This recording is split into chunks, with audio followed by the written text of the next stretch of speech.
증거하겠습니다. 네, 우리 함께 인사하겠습니다. 할렐루야. 사랑합니다. 감사합니다. 네. 오늘 또 변함없이 이렇게 교회를 나오시고 또 자리를 채워주신 여러분들께 진심으로 감사를 드립니다. 오늘 이 시간에는 구원에 대해서 여러분들과 함께 말씀을 나누고 은혜를 나누고자 합니다. 사도행전 2장을 우리 같이 찾도록 하겠습니다. 사도행전 2장 40절.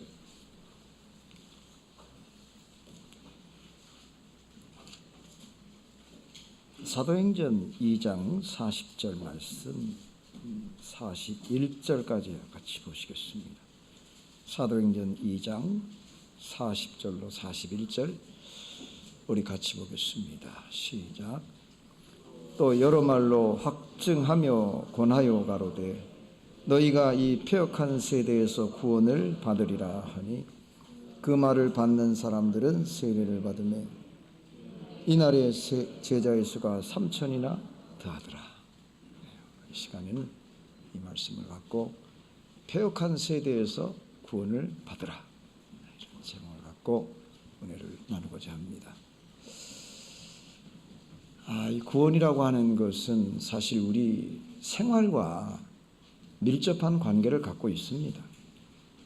멀게 우리가 천국을 이야기하기보다는 실제 구원은 사실 우리의 일상생활에 필요한 거 아니겠습니까? 때로는 내가 참 병에 걸렸다. 병에서 낫는 것도 하나의 큰 구원받았다는 거죠. 어떤 정신적 고통에서 또 해방되는 것도 하나의 구원이고, 다 모든 것이 구원과 연관이 되어 있어요. 우리 모든 삶이 그래요. 그런데 최종적으로 우리 사람이 고민할 부분이 뭐냐면, 내가 살아가면서 필요한 그런 일상적인 구원의 개념이 아니라 아주 종국적인 구원, 즉 죽음이라고 하는 이 문제를 극복할 수 있는 말이죠. 그 구원을 생각하는 거예요.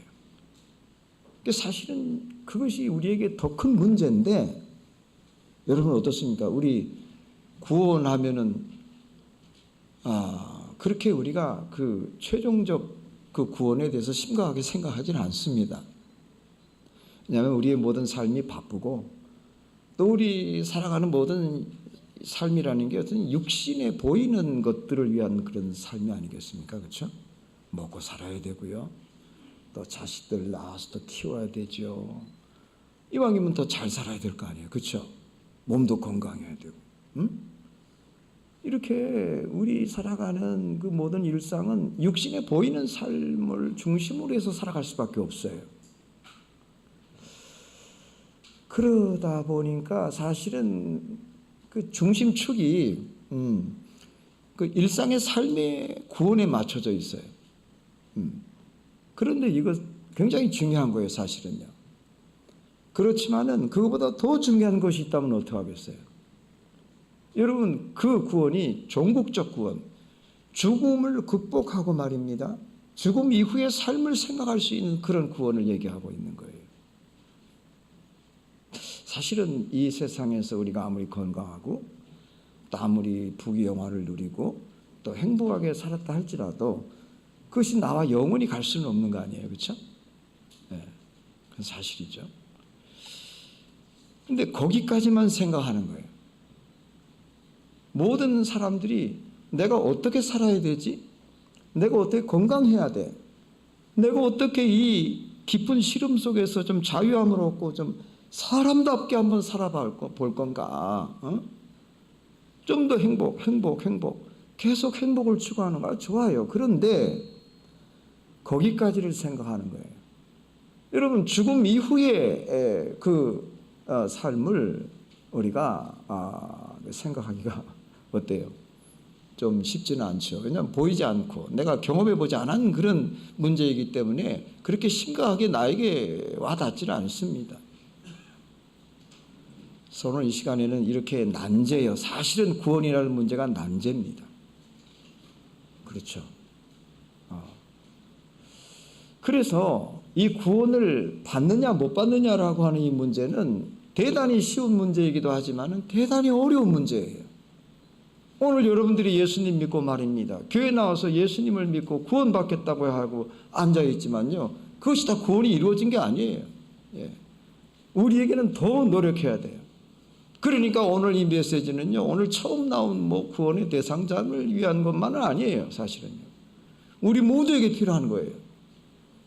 그러면 어떻게 해야 우리가 온전한 구원을 이해하고 예수님의 구원의 자리에 들어갈 수 있고, 또 우리가 이미 믿은 우리 성도들이 어떻게 온전한 믿음을 구비해서 영원한 천국에 들어갈 수 있는지에 대한 그런 문제를 생각하는 것이죠.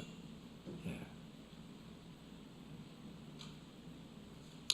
본문의 말씀에 패역한 세대라고 그랬는데 그 주석을 좀 찾아보고 왔어요.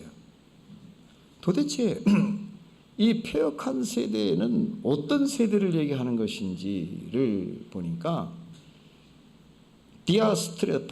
디아스트레포라고 그러더라고요.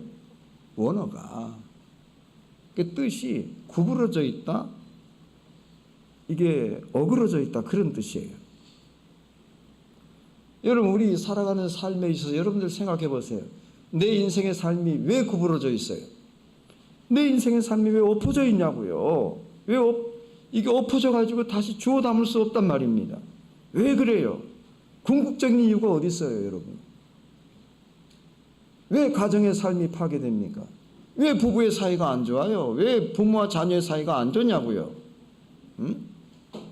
왜 내가 씨름하고 있고 고통하고 고민하고 살아가고 있습니까? 그건 죄의 문제거든요. 죄의 문제.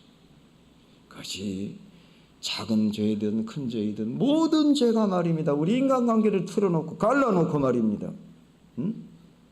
결국은 주님 앞에 나오기를 싫어하게끔 만들어요. 죄가 그래요.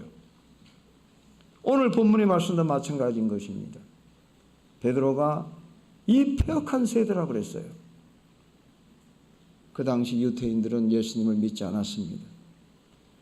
아무리 이해하고 아무리 전도를 해도요, 예수님이 하나님이라는 걸 믿지 않았어요. 그러니 얼마나 패역해요. 답답해요.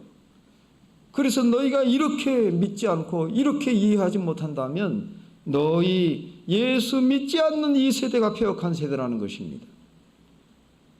그러므로 오늘 이 시간에 뭐 이 세상에 여러분이 뉴스를 5분만 틀어보면은요, 이 세상이 얼마나 패역한 세대인지를 다 알 거예요. 그러나 저는 그런 세대를 얘기하고자 하는 게 아니에요. 예수님을 믿되 예수님을 올바로 믿지 않고 온전한 믿음과 온전한 사랑과 온전한 소망을 갖고 나오지 않는 자들도 마찬가지인 것입니다. 우리 예수님이 얼마나 속이 타겠어요. 그 사람도 패역한 세대일 수 있는 것입니다. 또한 예수님을 영접하지 않고 죄 가운데서 여전히 말입니다, 지옥을 향해서 가고 있는 불신자들도요, 패역한 세대입니다. 그러나 오늘 이 자리에 나온 것은 주님께서 여러분들을 인도하신 줄로 믿습니다. 주님이 여러분을 사랑하시기 때문에 오늘 이 자리에 앉아있는 것입니다. 그러므로 적어도 이 자리에 앉아있는 여러분들은 패역한 세대가 아닌 것입니다. 그러면 우리가 패역한 세대로 살아가지 않기 위해서는 어떻게 해야 되나요? 예수님을 잘 믿어야 합니다. 따라서 하십시다. 예수님을 잘 믿자. 한 번 더. 예수님을 잘 믿자. 제 설교가 얼마나 쉬워요. 예수님을 잘 믿으면 돼요. 이왕 믿을 거 정말 잘 믿어야 되고요, 정말 진실하게 믿으라고요. 정말 진실하게. 예? 저 같은 사람도요, 아니 암에 걸려갖고 말입니다, 폐로 전이가 돼가지고 생존율이 20몇 프로 떨어졌다고 하니까요, 내가 목회 생활을 하면서 내가 얼마나 진실했느냐 말이에요. 목회자 김성도가 아니라 신자 김한수가 예수님 앞에 서야 되는데 정신이 차려지더라는 거예요. 신자로서의 나를 생각하게 되는 거예요. 정말 내가 진실했냐 말이야. 내가 주님 앞에 설 수 있는 지금 입장이 됐느냐 말이에요. 어떤 사람은 그렇게 얘기합니다. 아이 뭐 목사님이 그런 얘기를 하면 우리는 어떠라고요? 목사님이 그렇게 자신이 없으면 그런 게 아니고 서죠. 우리는 넉넉히 구원을 얻습니다. 그러나 정말 우리가 양심적으로 예수님 더 기쁘게 하고 더 온전한 구원, 자신 있게 말입니다. 우리 예수님의 축복을 받으며 영원한 영생의 나라로 들어가기 위한 그런 믿음을 얘기한 것입니다. 정말 진실하지 못했다는 것을 깨달았어요. 세계 목회가 중요한 게 아니라 내가 진실해야 되겠다. 내가 예수님 속이고 얼마나 부끄러운 일들을 많이 했냐는 거예요. 그렇게 깨달아지더라고요. 자, 그래서 내가 앞으로 우리 신도들을 목회할 때는 진실하게 믿도록 그렇게 해야 되겠다. 왜 내가 체험을 하니까. 이 진실한 믿음이 얼마나 중요한지 몰라요. 우리가 예수님을 믿되 진실하게 그리고 잘 믿어야 합니다. 그런데 이 불신자들은 그런 마음도 없어요. 왜 그럴까요? 첫째, 너무 오랫동안 하나님을 믿지 않았기 때문에 믿음이 안 들어가요. 하나님 믿지 않았는데 그동안은 뭘 아노? 뭐 알아야 믿지. 그러니까 뭐가 뭔지 몰라서 못 믿어요. 두 번째는 하나님과 하나님의 나라가 보이지 않는 거예요. 그러니까 못 믿는 거예요. 여러분 지금이라도 하나님이 여러분들 앞에 나타나셔서 여러분들 하나님 봤다고 보세요. 안 믿겠어요? 천국을 여러분들 갔다 왔다고 보세요. 천국을 안 믿겠어요? 그런데 갔다 온 적도 없고 본 적도 없거든요. 그러니까 머리로서는 이해가 되는데 믿음이 생기지 않는다는 거예요. 믿음이 생기지 않는다는 거예요. 셋째는요, 우리 죄가 너무나 많아. 사실 고백합시다. 할렐루야. 아멘. 안 하네. 정말이에요. 우리 죄가 너무나 많아서 예수님 앞으로 올 수 없는 거예요. 예수님 앞으로 오면요, 우리 죄가 다 드러나잖아요. 말씀을 통해서 말입니다. 얼마나 부끄러워요. 그러니까 싫은 거예요. 그러나 용기 있는 자는 주님 앞에 나올 줄 믿습니다. 광명의 길을 걷도록 용기를 갖고 결단하고 말입니다. 그런 길을 걸어가는 거예요. 그런데 보통 사람들은 그러기를 싫어요. 왜? 세상이 더 좋으니까. 조금 더 즐기고 믿다가 들어오겠대요. 어떻게 하면 좋아요? 그럼 그러라 그래요. 그럼. 그러다 기회 놓치면 어떡하려고. 여러분요, 전도서 3장 1절에 보면 이런 말씀이 있어요. 같이 보시겠습니다. 전도서 3장 1절 보십시다. 전도서 3장 1절. 1절 전도서 같이 보겠습니다. 시작. 천하의 범사가 기한이 있고 모든 목적이 이룰 때가 있다는 거예요. 천하 범사에 기한이 있고 모든 목적을 이룰 때가 있다는 겁니다. 기한이 있어요. 아무리 믿으려고 해도 못 믿어지는데 어떻게? 그런데 믿어지는 순간이 있어요. 깨달음이 있어요. 여러분 그걸 놓치면 안 되는 거예요. 여러분 참 믿는 게 어려운가 봐요. 제가 어느 교회에 있을 때 발이 닳도록 한번 전도를 해봐야 되겠다 하고 열심히 한 가정을 선택해가지고 다녔어요. 그 집만 딱 구원하면요, 그 가족이 그냥 줄줄이 다 들어올 것 같더라고요. 그래서 남편은 어느 정도 설득이 됐어요. 근데 부인이 문제예요. 그 어떻게 해요? 부인을 설득해야죠. 그래가지고 거의 이틀 가지고 아주 상냥하게 찾아갔어요. 그래 찾아가서 항상 문을 열어주면 문을 열어주는 분은 그 남편이에요. 그래서 어느 정도 좋아졌어요. 그래가지고 이제 이 남편이 있는 줄 알았지 나는 그날도. 그래가지고 문을 두드리니까요. 기다렸다는 듯이요. 큰 세수대에다가 물을 담아서 가지고 문을 열었는데 막 끼얹었어요.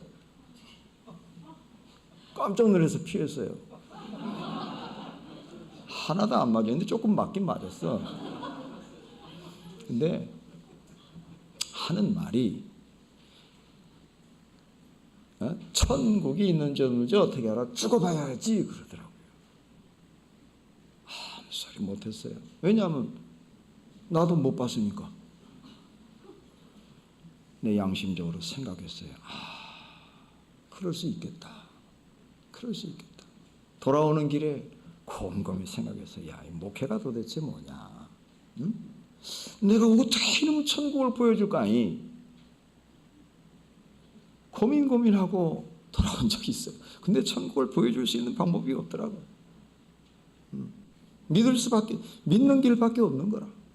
믿는 길밖에. 아직까지 못 찾았어요.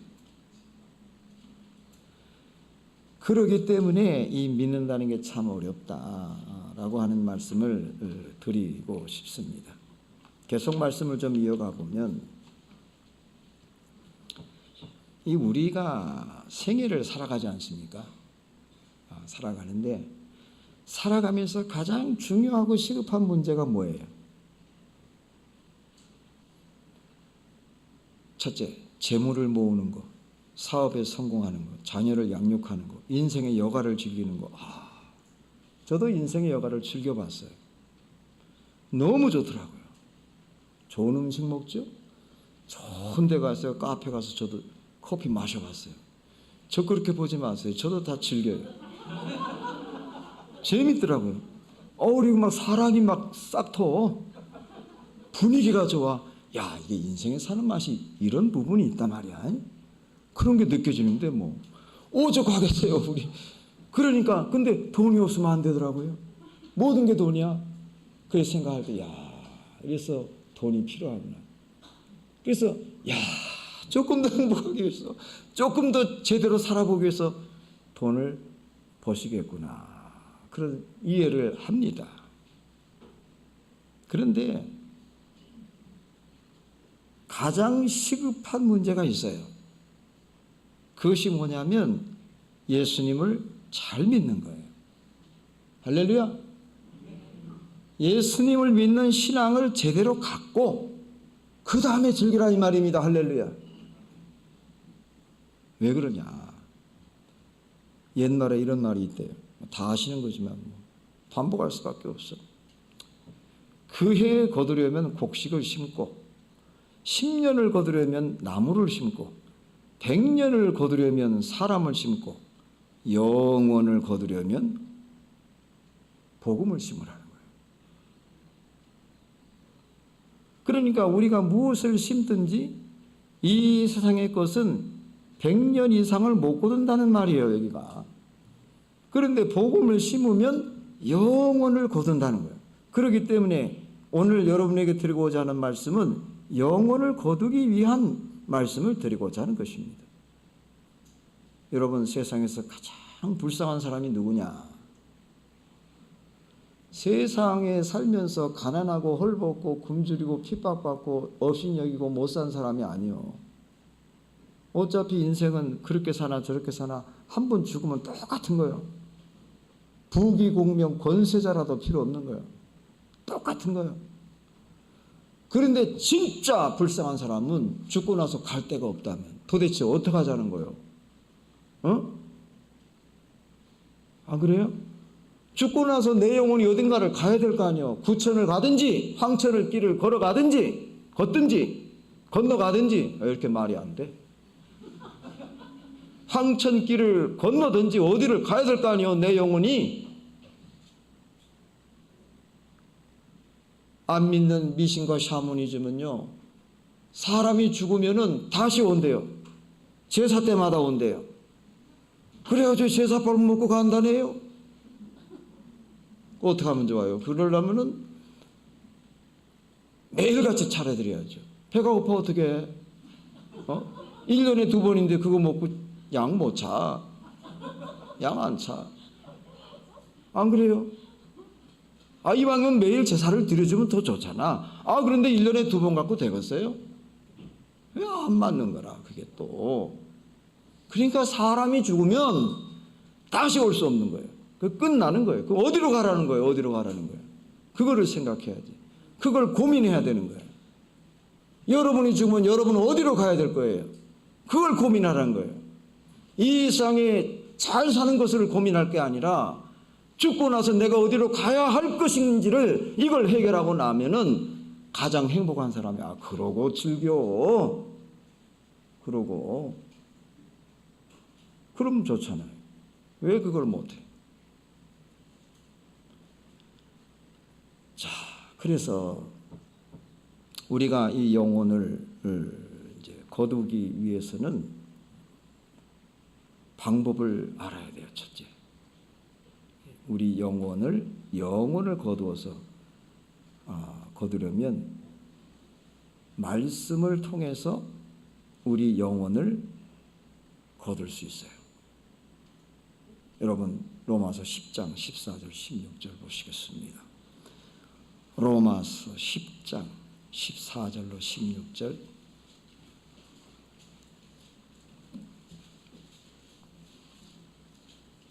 자, 이렇게 되어 있어요. 우리 같이 읽겠습니다. 시작. 그런즉 저희가 믿지 않는 자를 어찌 부르리요? 듣지도 못한 이를 어찌 믿으리요? 전파하는 이가 없이 어찌 들으리요? 보내심을 받지 않았으면 어찌 전파하리요? 기록된 바 아름답도다. 좋은 소식을 전하는 자들의 발이요 함과 같으니라. 이게 영혼을 거두는 방법이에요. 여기 보면 뭐라고 그랬어요? 말씀, 이렇게 전하는 말씀을 통해서 거두게 되는 거예요. 이게 기독교 복음이에요. 뭐라고요? 전하는 말씀을 통하지 않고는 구원받을 수가 없어요. 어떤 경우도 있을 수 없어요. 뭐 체험을 했든 기적의사를 체험했든 그거 좋아요. 그러나 최종적으로 영생을 얻는 것은 말씀을 통해서 이루어져요. 이렇게 되어 있어요. 가령 불교는 누가 전해서 깨닫는 것이 아니요. 안 전해도 좋아요. 그냥 스스로 가가지고 명상과 득도를 하면 된단 말이에요. 뭐 더 좋으면 뭐 불경을 외우면 더 좋지. 그러나 그것은 전파된 것이 아니야. 이미 있는 것을 읽는 것이죠. 그런데 기독교는요, 전파를 통해서, 즉 말씀을 전파하는 방법을 통해서 이 구원을 얻게 되는 거예요. 그러니까 이 시간이 굉장히 중요한 거예요. 이 시간 이외에 또 다른 방법이 있다고 생각하는 자는 대단히 어리석어요. 오늘 이 자리에서 결단을 내려야 되는 거예요. 결론을 짓고 돌아가시기를 축원합니다. 미루지 마시고 내가 믿을 것인지 안 믿을 것인지를 결단하라고요. 제대로 믿고 갈 것인지 아니면 지금과 같이 믿고 갈 것인지를 결단하시기를 축원합니다. 부자와 나사로 얘기를 알지 않습니까? 성경에 보면 부자가 살았어요. 또 거지가 살았어요. 근데 거지의 이름이 나사로예요. 부자는 날마다 호화로 연락하면서 자색 옷을 입고 좀 늘어뜨린 옷이거든요. 부자는 끌리는 옷. 그러면 손을 다 얹고 음식을 하나 먹는데 10분씩 걸려. 천천히 맛을 의미하면, 왜냐면 많이 먹어놨으니까 뭐 천천히 먹어도 상관없어. 이러면서 이제 연애를 즐기고 막 호화호식을 하면서 살아가는데, 이 거지 나사로는요, 부자의 상에서 떨어지는 음식도 못 먹고 그냥 개가 와서 그 허른 데를 핥는 거야. 얼마나 비참한 삶을 사는 거예요. 그런데 차이점이 뭐냐면 이 뭡니까 이 부자는 예수님을 안 믿고 이 나사로는 예수님을 믿었다는 거예요. 근데 동시에 죽었어요. 이것이 우리 인생의 현 주소를 얘기하는 거예요. 그런데 말입니다. 그 결과가 예수님 그렇게 말씀하시니까 저는 전할 수밖에 없어요. 부자는 음부에서 고통을 받는 거예요. 음부. 그리고 나사로는 낙원에서 기뻐한다는 거예요. 그 어떻게 음부에서 이 고통이 심하고 막 얼마나 뜨거운지 불못인데 있을 수가 없는 거예요. 있을 수가 없는 거예요. 여러분, 천국도 영원히 사는 곳이고 지옥도 영원히 사는 곳이에요. 그런데 천국은 영원히 행복하고 지옥은 영원히 불행하다고요. 여러분, 우리가 살아가면서 그래도 불행 끝 행복을 위해서 우리가 바라보고 살아가야지, 만약에 내 인생이 계속 불행하다면요, 살겠어요? 그것도 길어봤자 7년, 70년, 80년이요. 그런데 지옥은 영원한 고통이에요. 거기에 빠졌다는 거예요. 이 부자가 참을 수 없어서 좋다고. 나는 뭐 이렇게 됐지만은 생각해 보니 내 형제들이 지금 예수님을 안 믿고 저 땅에서 저렇게 타락하고 불신자로 살아가는데, 아니 나사로를 좀 보내서 내가 있는 이곳에 오지 않도록 좀 해주라고, 제발 부탁이라고. 그러니까 아브라함이 그러시고 있어요. 거기서 아브라함은 하나님을 얘기해요. 하나님께서 이렇게 얘기했어요. 지금 죽었다가 살아난 사람이 있다 할지라도 안 믿을 거라고. 그 형제들이 지금 예수님 안 믿고 불신자로 살아가잖아요. 그런데 죽었다가 살아난 사람이 있다 할지라도 안 믿는다는 거예요. 그 땅 거기에도 다 선지자들이 있고 말씀을 전하는 자들이 있는데 그들의 말을 듣지 않는다면 죽었다 살아나도 안 믿는 거다. 예수님 말씀했어요. 사실 옳지 않습니까? 죽었다 살아나고 별 이적 기사를 우리가 처음 해도 예수님 제대로 믿기가 어려워요. 예수님 믿으려고 하지 않아요. 병이 나오면 그걸로 끝난 거예요. 그냥 도망가요. 그런 사람이 돼서는 안 돼요. 여러분, 그러므로 이 말씀을 잘 듣고 또 이 말씀을 통해서 깨닫고 말씀을 통해서 구원의 그런 은혜와 축복을 누리시기를 축원합니다.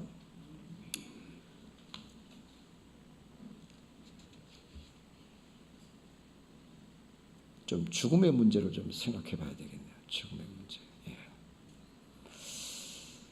자, 보통 사람들은 삶의 문제와 죽음의 문제를 고민하긴 합니다. 그런데 죽음 이후의 문제는 고민하지 않는 거예요. 참 아이러니하죠. 그래서 9988-234라는 말이 있잖아요.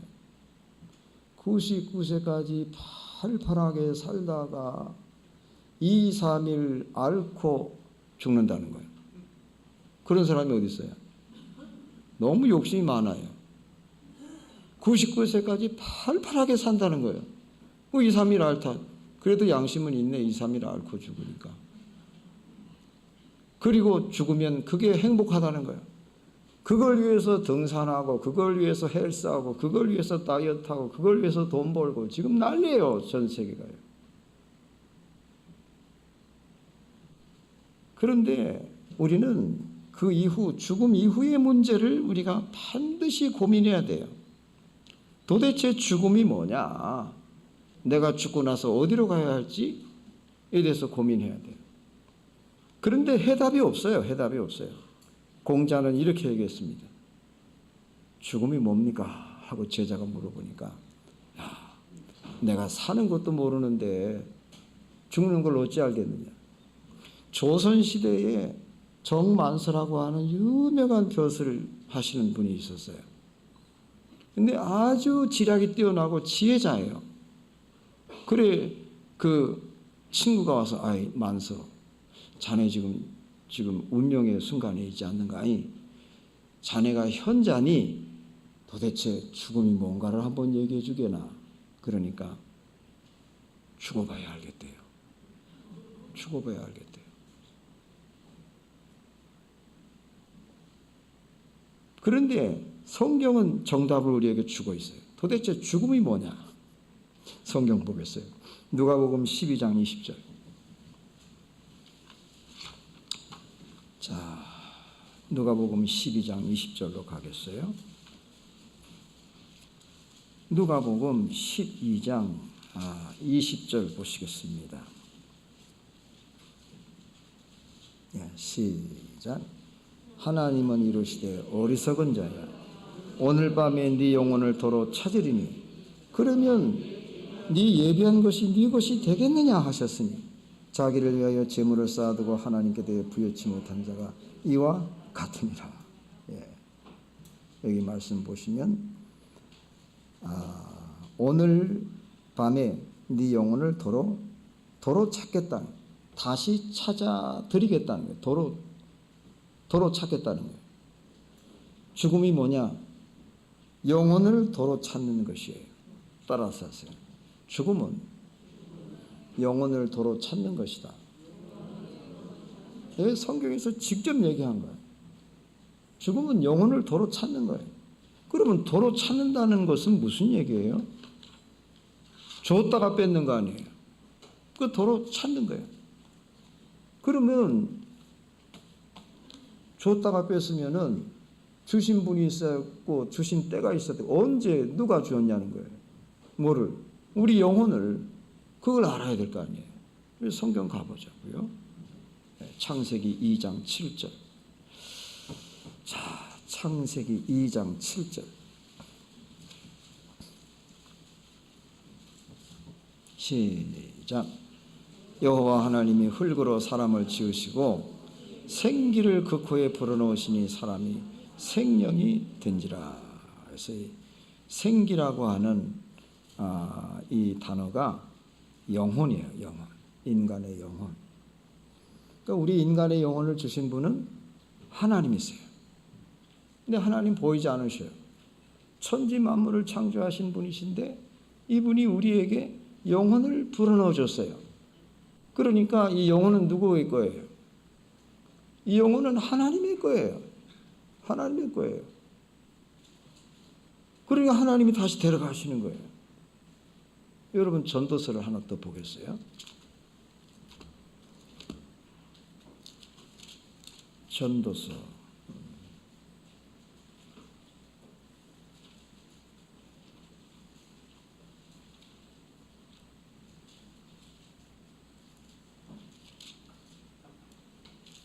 7장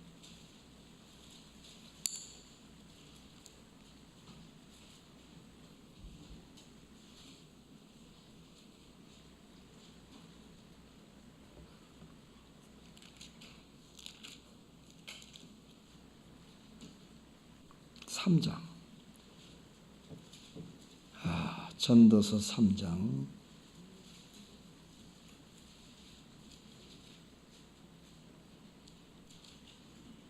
20절 21절 시작. 다 흙으로 말미암았으므로 다 흙으로 돌아가나니 다 한 곳으로 가거니와 인생의 혼은 위로 올라가고 짐승의 혼은 아래고 땅으로 내려가는 줄을 누가 알랴.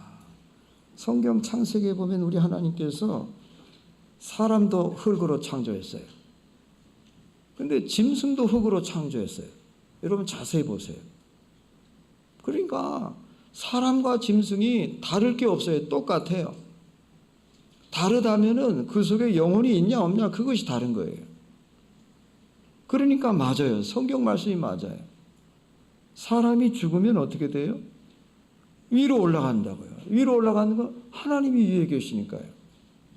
성경에서 말씀하시는 땅은 세속적인 걸 말해요. 지옥을 말하고 멸망을 말하고 구원 못 받는 것을 상징해요. 그 짐승은 죽으면 그 혼이 땅으로 내려가요. 땅으로 내려간다는 건 소멸된다는 거예요. 우리 인간의 영혼만이 하늘로 올라가는 거예요. 분명히 우리가 알 수 있는 것은 이 인간의 생명, 즉 이 영혼의 창조자, 그리고 영혼을 거두어 가시는 그 주체자는 하나님께 있다는 사실을 분명히 알 수가 있는 것입니다. 그러면 왜 하나님께서 유독 우리 인간에게 영혼을 넣어주셨을까? 동물에게는 안 넣어줬잖아요. 무슨 여러분 꿀벌이 얼마나 지혜로운지 몰라요. 봄에 진달래가 피잖아요. 진달래에 꿀벌이 많이 달라붙어요. 올해는 아카시아 꽃이 너무 많아요. 꿀벌이 얼마나 많이 했는지 몰라요. 여러분 자세히 보면 하나도 빠트림 없이 다 꿀을 빨아요. 근데 빤 데는 안 들어가요. 진달래도 마찬가지로 제가 경험해 봤어요. 그래 다 훑고 나서 휙 날아가요. 그리고 질서가 얼마나 정연합니까? 우리 인간보다 더 질서가 있고요. 체계가 있고요. 조직이 있어요. 그런 꿀벌의 세계라 할지라도 꿀벌이 교회 나와서 예수님 믿어요. 헌금하고 앉아서 말씀 듣고 막 회개하고 그래요? 아니에요. 아무리 명견도요. 그 예수님 믿는 개가 없어요. 침팬지도 마찬가지예요. 만약에 인간이요, 침팬지의 어떤 하나의 그 중간 단계라고 생각해 보세요.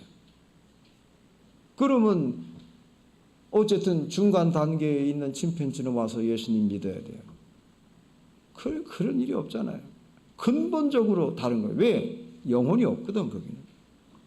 그런데 우리 사람은 어느 혈통, 어느 나라, 어느 지역, 어떤 환경 속에 산다 할지라도 반드시 신을 찾게 되어 있는 거예요.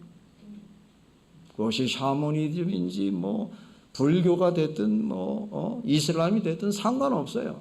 문제는 종교성이 있다는 거예요. 그게 제대로 믿어야죠. 그 종교성을 가지고 올바른 신을 찾아야 되는 거예요. 올바른 신을. 예. 그래서 이 영혼을 주신 것은 이 영혼을 통해서 과거를 살피고 자기 자신을 살펴보는 거예요. 죽음이 뭔 일을 생각하고 영원히 사는 일을 생각하고 회개와 반성을 하고 자책과 뉘우침 그리고 개과천선을 위해서 선을 쫓는 일들이죠. 더 나아가서 영원한 미래, 죽음의 문제, 영생에 대한 이런 문제를 갖다가 생각하게끔 하는 이것은 인간의 아주 본연의 본성이에요. 본성이에요. 얼마나 이것이 중요한지 모릅니다. 아주 오래전에 구제역이 발생했잖아요. 그래 막 TV에 나오더라고요. 너무 진짜 그렇게 해서는 안 돼요. 인간이 너무 막 무지하더라고요. 얘네들을 막 몰아요. 큰 구덩이에다가. 뭐니까 얘네들은 뭔지도 모르고 빠져가요. 막 툭툭툭 빠져나가는데 옆에 있는 돼지는 또 먹는 걸 또 막 먹어요. 막 뒤로 막 앞으로 밀려나가면서 먹는 것도 찾아 먹으면서 들어가. 어떻게 하면 좋아요? 그래? 그거 먹고 조금 있으면 죽을 텐데 말이지. 그러니까 한 치 앞도 내다보지 못하고 말이지. 이 먹을 것만을 위해서 꿀꿀대며 가다가 자기도 모르게 지옥의 구덩이로 빠뜨려지는 것이 이것이 되지요. 이것이 하나님 모르고 말입니다. 죽음 이후의 내세를 우리가 생각하지 않고 살아가는 무지한 사람의 모습과 같지 않느냐 이렇게 생각을 합니다. 여러분 그러기 때문에 이런 말씀이 있어요. 시편 49편 20절 보겠어요. 시편 49편 20절 보시겠습니다.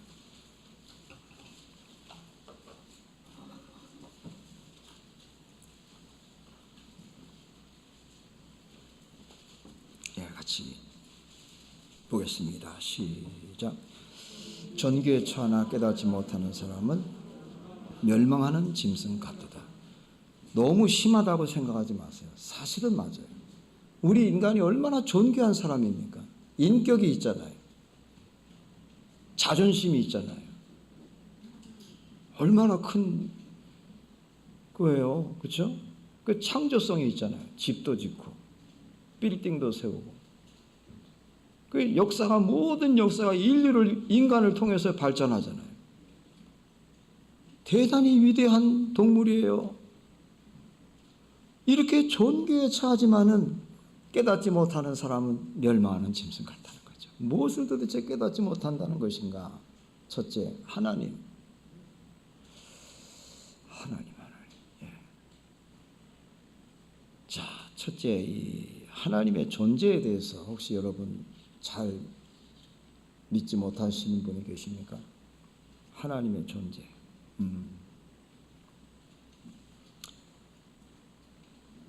하나님은 존재합니다. 근데 아무리 여러분들에게 보여주려고 해도 보여줄 수가 없어요. 근데 보려고 하지 마세요. 성경에는 하나님을 본 자는 죽는다고 그랬어요.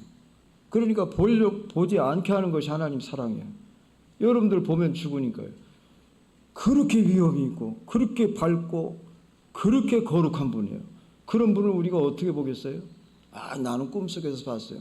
그거는 여러분들 볼 수 있는 시각으로 잠깐 보여준 것이지 하나님의 실체가 아닙니다. 하나님은 본래적으로 영이시고 보이지 않는 분이요. 그러니까 보이지 않는다고 해서 나 안 믿어 하지 말고 보이지 않아도 믿는 믿음을 달라고 기도하시고 주님 앞에 나와서 믿음을 달라고 말이요. 내가 하나님을 믿도록 말입니다. 믿음을 달라고 기도해보세요. 진짜 믿어져요. 할렐루야. 제가 신학생 때 고민은 다 해봤어요. 이왕 신학하는데 이해가 안 되면 그만두면 되잖아요. 꺼름직해서 나와갖고 목회하면 어떻게 해요? 나 하나님 없다고 그랬어요. 속으로. 근데 수업 시간에는 있다고 했어요. 근데 양심은요, 한번 의심을 했어요. 그래갖고 대만에 88년도에 가가지고 최남단을 갔는데 거기서 내가 항복했어요. 하나님은 이론적으로나 말씀으로 이게 보여지는 게 아니더라고요. 위대하신 하나님의 그런 놀라운 위대하신 창조가 그냥 내 마음을 녹아뜨렸어요. 쓰러뜨렸어요. 최남단에 섰는데 내가 고소공포증이 있는데 그때는 최남단 끝에 섰더라고. 왜 그런지 몰라. 떨어지면 어떡하려고. 이렇게 섰는데 요만큼 밑에가 천길랑 떨어져요. 근데 대양을 이렇게 쳐다봤더니 지구가 진짜 둥글더라고요. 대만은 온면이 바다잖아. 이게 지구가 지구가 둥글지. 근데 이 수평선이 둥글다는 거예요. 우리나라 어느 바다를 가보세요. 수평선이 둥글게 보이니까. 대만 갔더니 그걸 진짜 이렇게 둥글더라고요. 깜짝 놀랐어요. 그리고 그 바다에서 막 불어오는 해양의 그 바람과 위대함이 불어오는데 내 인생의 아주 그 미소함이 깨달아졌어요. 진짜 내 존재라는 거는 이거 아무것도 아니다. 내가 떨어져 죽는다 할지라도 누가 나를 생각하겠느냐고요. 자연을 통해서 불어오는 그 위대함을 통해서 제가 무릎을 꿇었어요. 로마서 1장 20절. 자, 로마서 1장 20절 말씀 보겠습니다. 1장 20절 말씀을 같이 보시겠습니다. 시작. 창세로부터 그의 보이지 아니하는 것들 곧 그의 영원하신 능력과 신성 그 만드신 만물에 분명히 보여 알게 되나니 그러므로 저희가 핑계치 못할지니라. 하나님의 문제가 끝났습니다. 그 다음에 전능하신 하나님이에요. 인생의 3대 문제 첫 번째가 하나님의 문제인데 창조주 하나님에 대한 문제. 그 다음에 두 번째는 전능한 하나님. 전능한 하나님.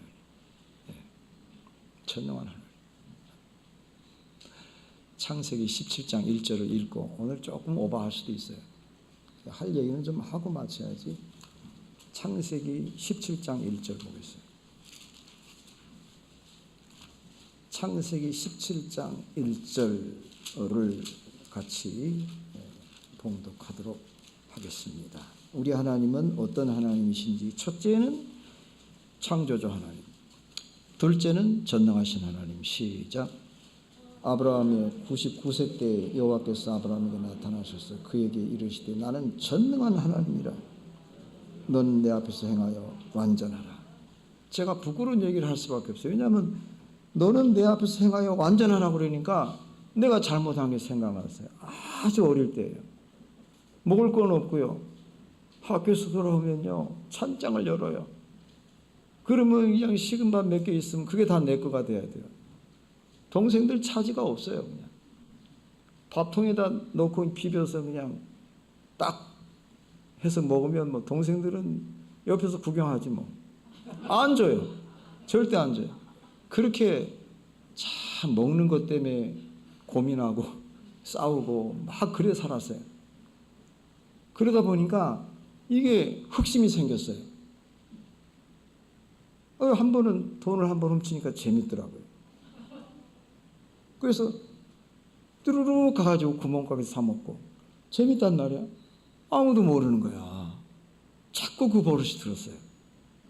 그게 나중엔 100원짜리를 훔쳤잖아요. 100원짜리 지폐동전을 갖다 책에다 끼우는 걸 제가 봤어요. 옳지, 다음엔 저거다.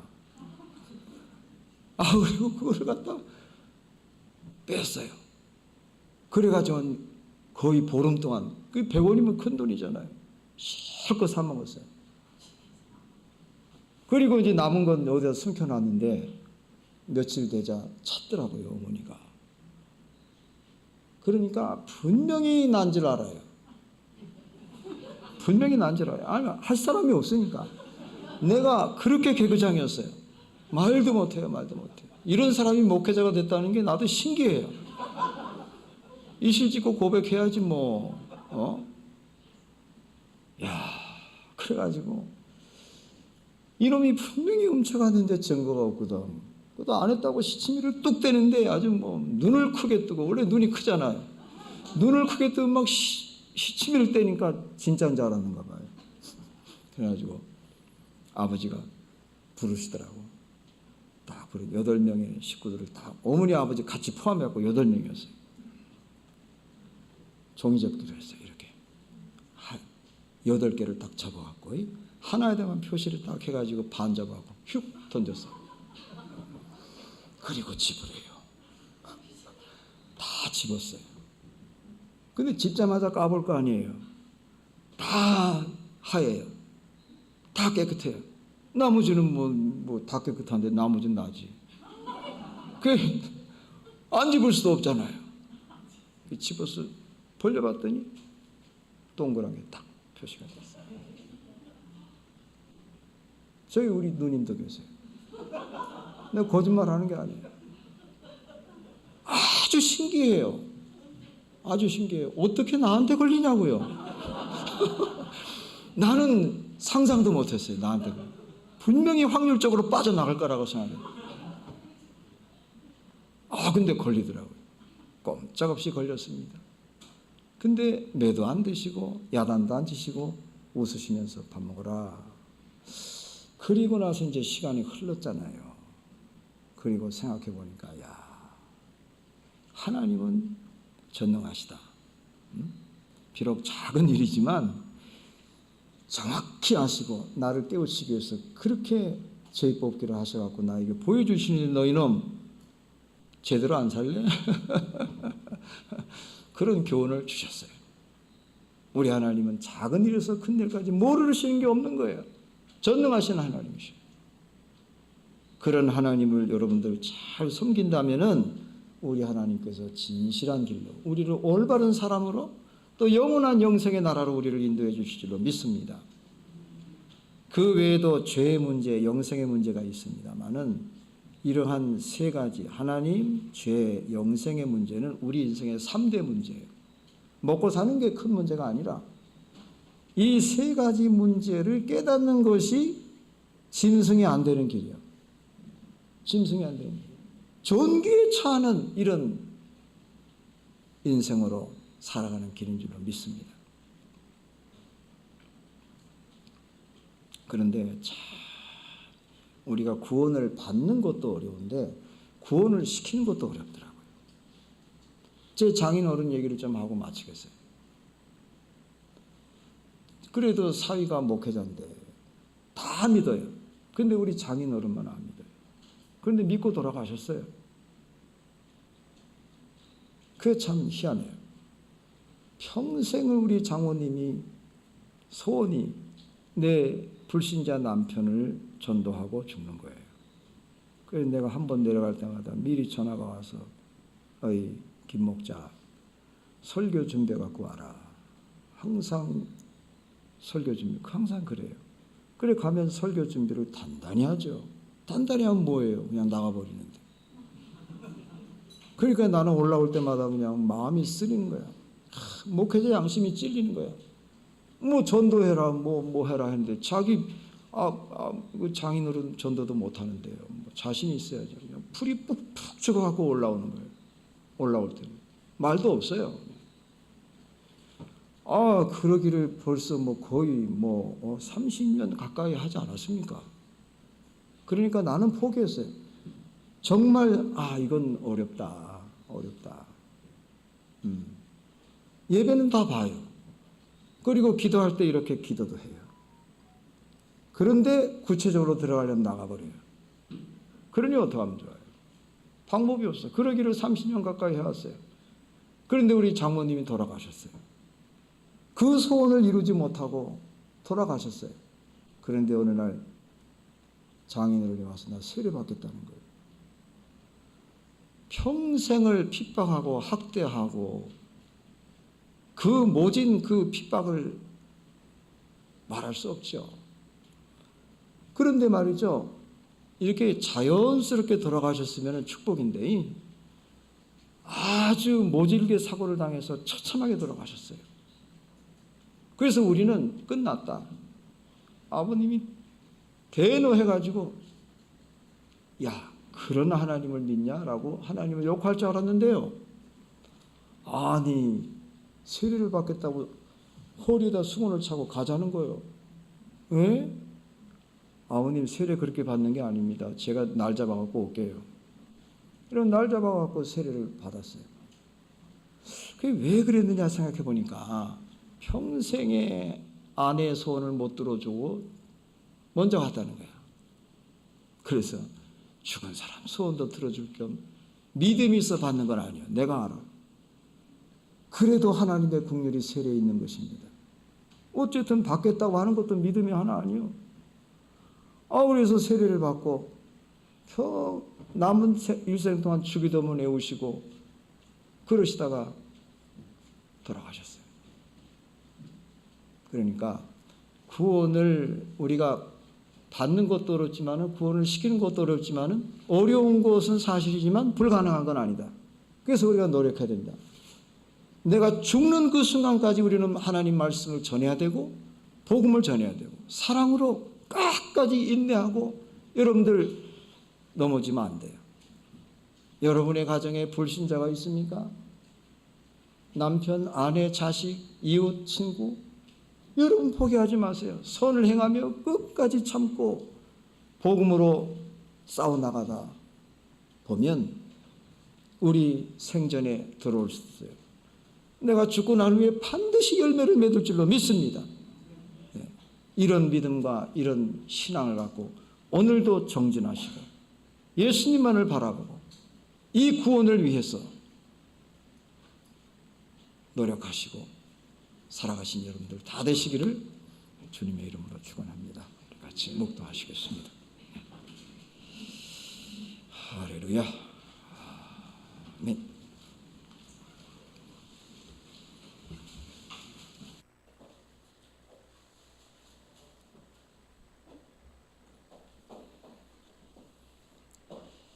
네, 우리 다 같이